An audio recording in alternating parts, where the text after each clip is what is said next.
A lot of sunshine, still chilly below average temperatures, and cold wind chills as well. We'll see wind chills stuck in the 20s all day long.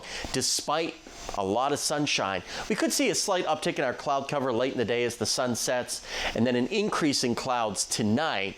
But we're looking at a relatively dry weekend overall, which is certainly good news. And by Sunday, notice temperatures already warmer by the lunch hour on Sunday than we're going to be at all today, which is the start of that pretty comfortable warm-up that we're going to see. Lower 30s today, we should be in the upper 40s this time of the year. So well below average for just about everybody, whether you're in Princeton or you're in Fulton, it's going to be below average. And then chilly tonight, mid-20s as we wake up for services on our Sunday morning.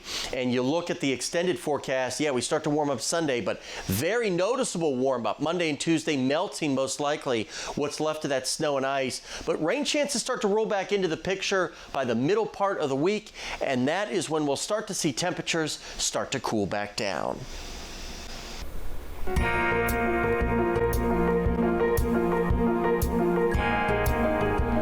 The big game means big business. Football fans watching the Super Bowl at home are expected to spend a little more on their snacks this weekend. And Spectrum News' Alex Cohen takes a look at what's up and what's down at the grocery store ahead of Sunday.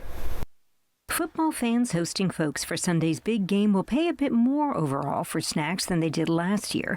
According to the Wells Fargo Agri-Food Institute, the spread for a party of 10 will cost about $140, up 1.6% from 2025. Food and Agriculture Chief Economist Michael Swanson says some fan favorites are trending lower. Chicken wings got less expensive thanks to more supply. Avocados are down about 2.5% as well. Nachos are down, the chips are down. Meanwhile, some protein, Swanson says, have pushed higher, like shrimp. We import most of the shrimp that we eat from a bunch of countries like India, Vietnam, Thailand, and it was kind of really low pricing last year, so it's bounced back. So up about 8% from a year ago. And Stu Leonard Jr. of the Stu Leonard supermarket chain says sliders may be the best option for burgers because beef prices are still elevated. Beef market is still a little bit high. It's a little tense out in the market, but that's a supply and demand issue. Wells Fargo also found some fresh vegetables trending higher. Cherry tomatoes, celery, and cauliflower up between